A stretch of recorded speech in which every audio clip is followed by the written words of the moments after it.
Namaste, one and all.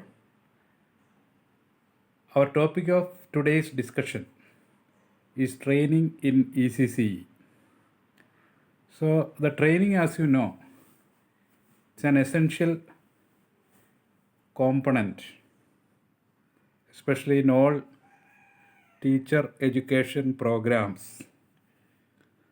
So, the training for ECCE teachers, ECCE staff is a very significant teacher training program. So in this presentation we will get some details about this training in ECCE. First of all, let us see whom should be trained. So that's the first question about training in ECCE. Usually by hearing the term training, we remember teachers, of course. So ECCE teachers should be trained. But in addition to that, the teacher educators as well as curriculum developers also should be trained. So three category of persons require training when we talk about ECCE training. The teacher educators who are supposed to be developed ECCE teachers should be trained properly to empower ECCE teachers to take up various duties and responsibilities in ECCE centers. The curriculum developers, in contrary to other curriculum for secondary or higher education, this early child education curriculum should be in a specific nature, fully interactive in nature, by considering needs and interests of learners and how they are learned. Or so many aspects should be taken care of while developing an ECCE curriculum than the other curriculums. So they also should be trained adequately in order to meet the challenges in ECCE. And as in the case of all training programs, this ECCE training also have two phases, a pre-service phase and an in-service phase. Pre-service phase, as you did your B.Ed and all, D.Ed, whatever it is, all these are pre-service training. So a specific formal system of training for a particular duration. So there are various programs for that. And an in-service training, once you are enrolled as a teacher educator or a teacher or a curriculum developer in the area of ECCE, then you have to update with necessary techno-pedagogical changes. So that's the purpose of training in service, that is in-service training. And there are different modes for in-service training also. So regarding pre-service training, we are concentrated more on this pre-service phase of training in this presentation. So NCTE proposed various programs such as diploma and postgraduate diploma and certificate programs in ECCE. And in addition to that, you can now you can see an online program. These programs offered by NCTE are regular programs, and an online program you can see under the Swayam platform of MHRD. It's a 15-week program for PG holders. So let us see the components in the training. So the components for training in ECCE, in this presentation I split it up into two. The first set of components, the specific components required for dealing with children under the age of 3. And the second part is for training to develop children, for handling children in the 3 plus age group, 3 to 6 age group. So first of all, let us see the training components for children under age 3. So child development, developmental needs, domains of development, and developmental milestones. So these are the first component for ECCE training for very young children. So that we have discussed in other sessions regarding the features of development, nature of development, developmental needs, and the domains such as cognitive, then physical, emotional, social, linguistic, etc. And there are specific milestones that the child required to attain by certain age, by certain months, etc. like that. So all that should be the fundamental or the first component. Then capacity building for dealing children under age 3. So children at the beginning stage of development in various domains. So how to deal with such children? So in order to develop a capacity to deal with such children, that is another component. Then play, communication, feeding, etc. of small children, how they are playing, how an adult can engage with them in their play and communication. Because children at this stage, some children may start talking very easily, fluently, but some others are just catching up by the age of 3. So the non-verbal means of communication, non-verbal activities of the children, that also should be properly understood by a ECC teacher. So that's another component. Then using age appropriate simulations and how to cope up with the various movements, activities, actions, smile, sounds, words, etc. Of produced by young children. Then maintaining health card of mother and child. That's another essential component. A health progress card both for the mother and for the child shall be properly maintained.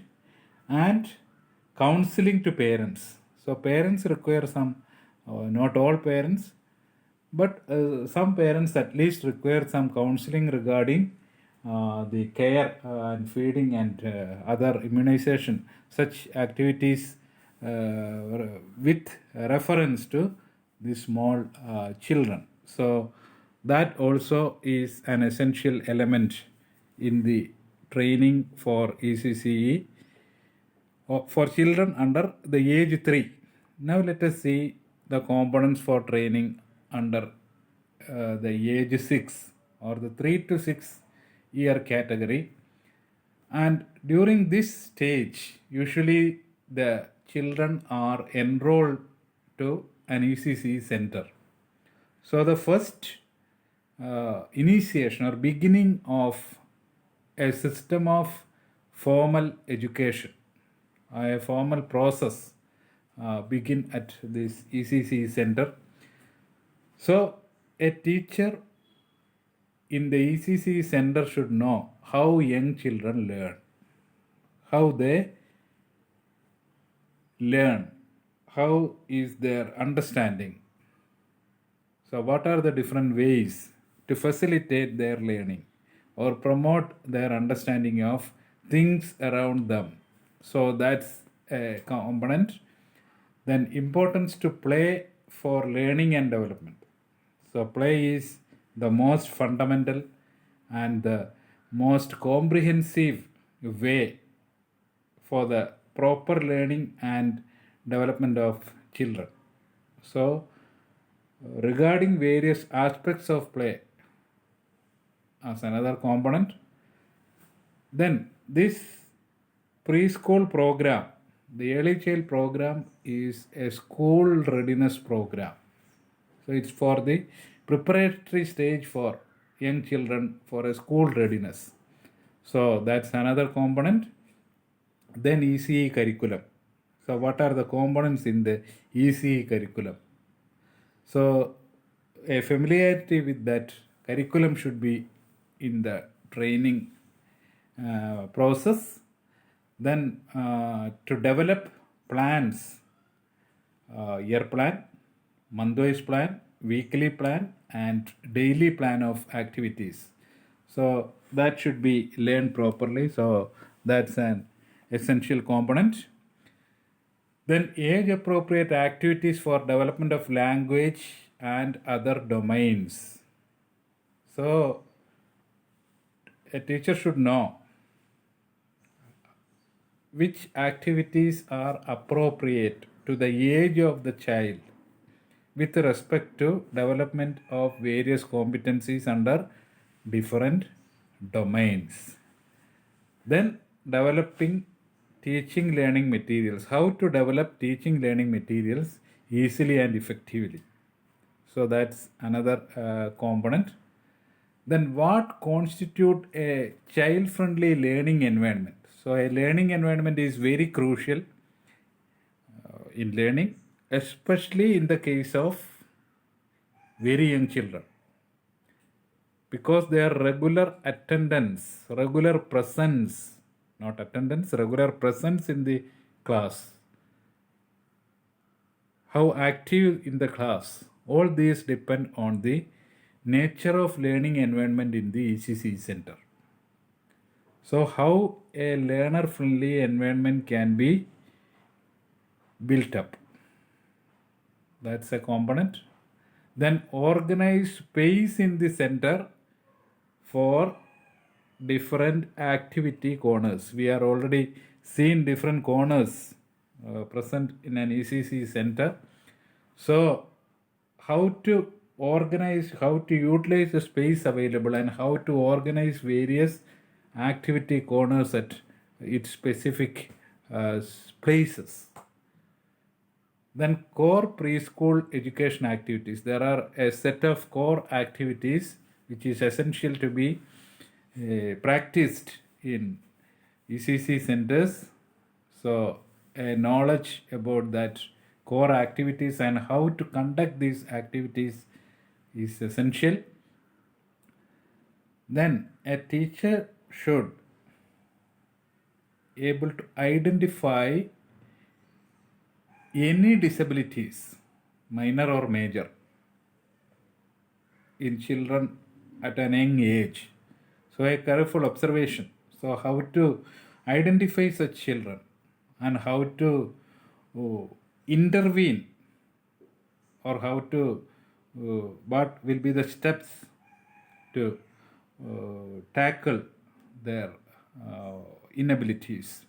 So how to tackle. So the teacher is required, or a referral for some health person, doctor, or some activities, further intervention required, etc., shall be identified. So that capacity should be developed. So that such kind of topics and activities should be incorporated in the training process. Then importance of inclusion and how to mainstream such students if they are in the center, the how to mainstream them, how to consider, how to provide them some additional assistance, that is required element. Then activities and aids for that inclusion. Then developing and telling stories, singing songs, etc., also is very important. So it is not that the only a set of stories is not enough when we talk about, when we consider about small children. the way we are telling stories, the way we are singing is very significant. So that is another component. Then free play. Free play is proved. There are research evidences that free play influence creativity, socio-emotional, cognitive, linguistic, and various other kind of developments in young children. Not structured play, so free play. So that is a very significant aspect. So planning that free play naturally, so that's another requirement. And organize and manage such play activity by utilizing various activity corners in the ECC center. That also is the means that corners shall be arranged in such a way according to the interest of the children. So they have to utilize that space for their free play. And to conduct conversation with children, how to begin a conversation and how to sustain a conversation with young children is very significant in both cases for their socialization as well as for the enhancing their language competencies. So that is another component. Then literacy and numeracy are formally introduced at this stage. So that emergence of that literacy and numeracy. So how to introduce these naturally, introduce these literacy and numeracy naturally to children. That should be an essential element. Then what are the assessment criteria? So what we are going to assess? We are not going to assess the proficiency of children in some area, or not for labeling children as here these children are smart and these are not so smart, like that. It is to identify whether they are progressing naturally, whether they are successfully passing the developmental milestones. So that's the purpose of assessment in an ECC center or an ECC program. So when we already told that this program is meant for school readiness of the children, prepare children for a pure formal system of education. So the purpose of assessment is here is to check whether all milestones are attained properly. So then plan and execute a routine of activities that also for developing a school readiness. So a routine of activities in the center will enable children to cope up with the practices in a school and how a school should act like, and what rules and procedures we have to follow in a formal school system, etc. And strengthening the relation between parents, caregivers, health workers, community members, etc. That also is very essential for the sustainability of ECC centers. So that also is a component in the training of ECC. So that's all about the pre-service phase of training in ECC. Thanks for watching.